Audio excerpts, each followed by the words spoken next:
Today on the channel I'm going to show you how to play I Love Rock and Roll by Joan Jett.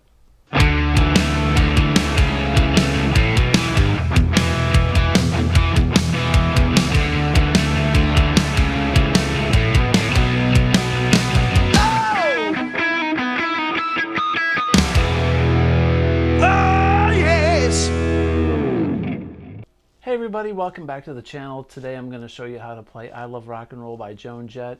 This is one of my favorite songs from back in the day, back in the early 80s. I remember listening to this song on a boombox and just playing it over and over again. And the vocal chorus, the doubling effect on her voice, and those heavy, crunchy Marshall plexis just kicking butt in the background. They just sound wicked, all right? So this song is really cool. It's fun to play.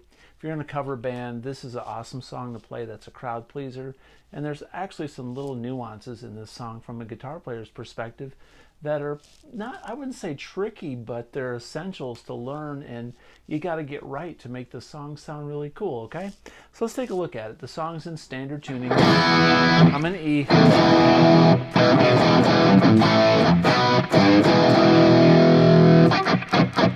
I'm in standard tuning. Okay, and we're in E. Now I'm going to be playing an E chord in this song, an A, a B, and back to an E.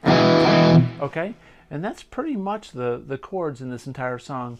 Many millions and millions of songs out there are hits that are 1, 4, 5, and 1s. All right, and this song plays with the major and minor thirds. So in between the E and the A, and sometimes between the B and the E in this song, we're going to take this G, which is the minor third in E, and we're going to bend it up half a step so it's a major. So the song kind of has a minor vibe during the verses. And then during the guitar solo, it's got a major vibe. And I'll explain that, all right? So during the verses, or during the intro, I should say, it goes like this.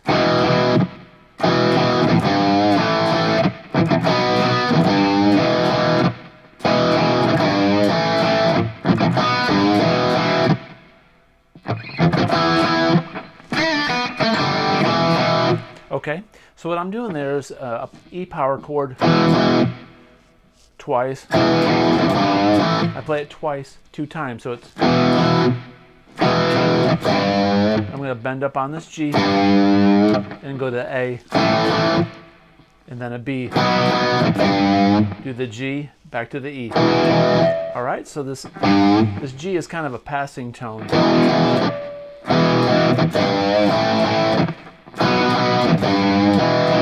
Between the E and the A and the B and the G.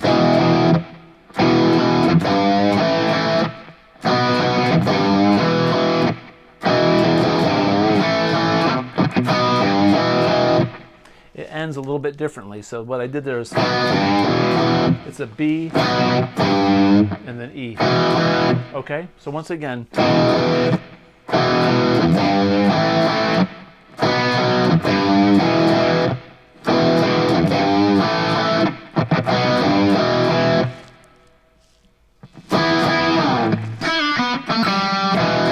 Okay, so what I did there was an E5 power chord up here.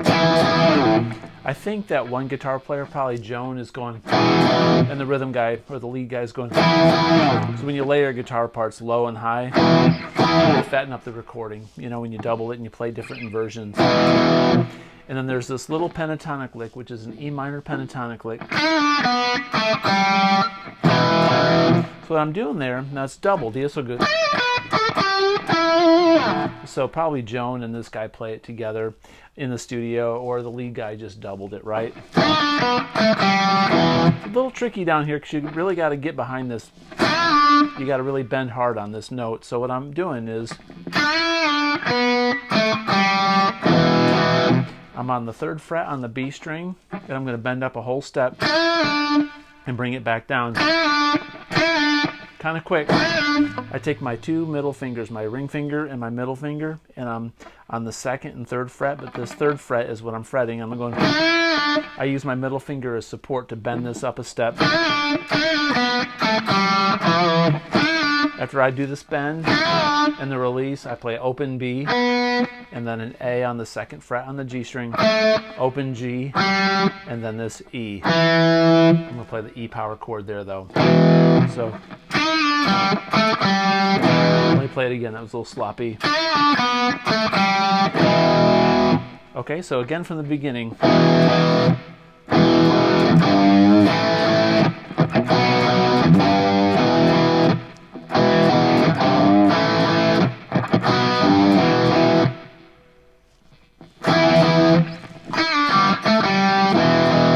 Okay, and then the next part is the octave part. So I'm up here on the E minor pentatonic box, but I'm going to be grabbing this note up on the D, which is the B string on the 15th fret. Same thing down here where I did the, it's an octave up. I'm going to bend up this 15th fret, one step, and release it back to the 15th, and then 12 on the B string, then 14, 12 on the G, and then 14 on the D. So in conjunction with, it gives it that really cool sound that you hear. It's a doubled part, two guys playing it.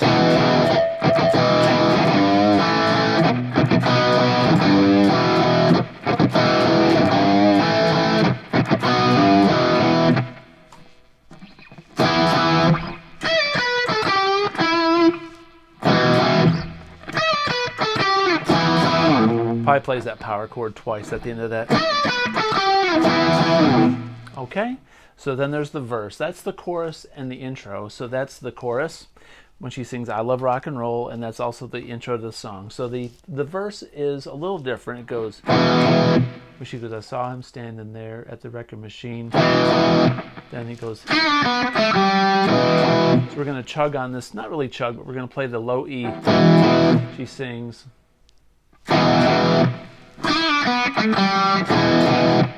must have been about 17. Goes to a B, then he goes, same riff, then A, B, E, A. So what makes the song rock is there's a lot of space, all right? Sometimes it's the heaviness is created in the space in these songs, not so much the riff, but it makes these heavy riffs sound 3 times heavier than they are because there's a space that makes you really want to hear that riff, and it's beautiful. So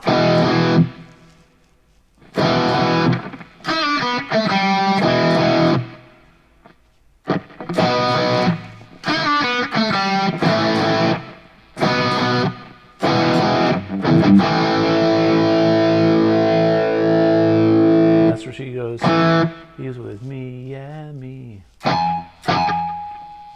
And we build up on a B, singing.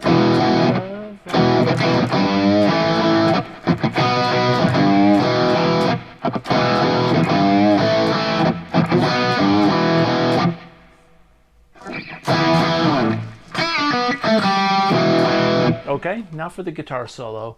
So the guitar solo starts after a couple choruses, then it goes.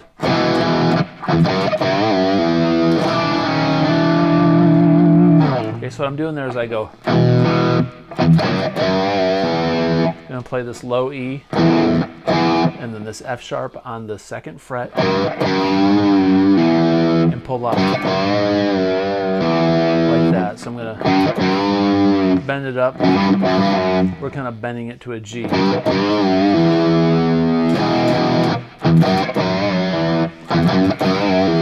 Kind of got a palm mute going on there.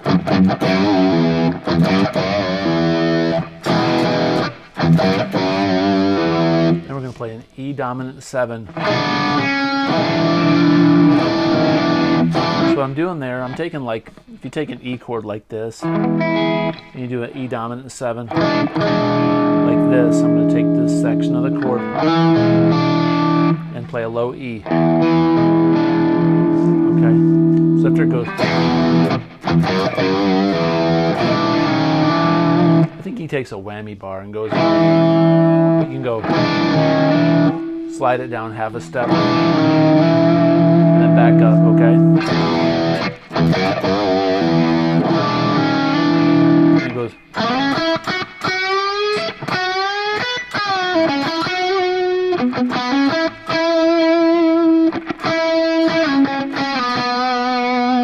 Okay, that's the solo. So after it does, we're going to start up here. So I'm going to take my D string on the 7th fret. We're going to slide it up to the 11th kind of quickly. And we're going to play the 9th fret on the G, like that. And then on the 11th fret on the G string, bend it up a whole step. And then hit our pinky just slightly on the 12th fret on the high E string. So I'm going to go, and then go. So I'm going to do the 11th fret on the G string, bend it up a step, then pinky on the 12th fret on the high E, then same thing on the 11th fret on the G string, and then do the 12th fret on the B string. So it goes.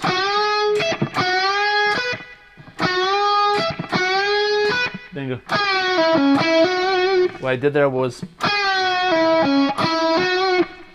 I released that 11th fret G string and pull off to the 9th, and then pick the 11th fret on the D string, then pick the 9th on the G, and then hammer on the 11th. So slowly.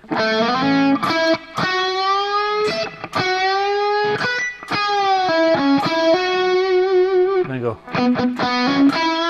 Palm mute on the 9th fret on the D string. I'm going to play it 3 times. After the 3rd time, we're going to hammer on the 11th on the D string. And then he holds that note out, and then you can hear him in the background when Joan starts to sing. He goes like that. All right, so from the very beginning of that solo.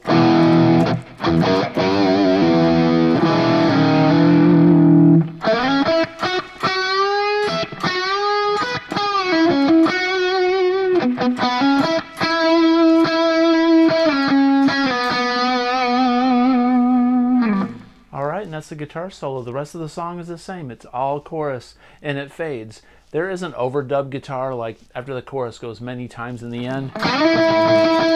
He's on the G string on the 9th fret and he kind of does this drone, which is a common tone for all the chords in the song. It just drives home that E tonality of the song. So he's playing that E up here. So if you're a second guitar player in the band, you can do that just to add some texture. All right. Anyways, I hope this quick lesson was helpful. Hope you enjoyed it. If you like this kind of content, please consider subscribing, comment below, and as always, have a great day. Peace out.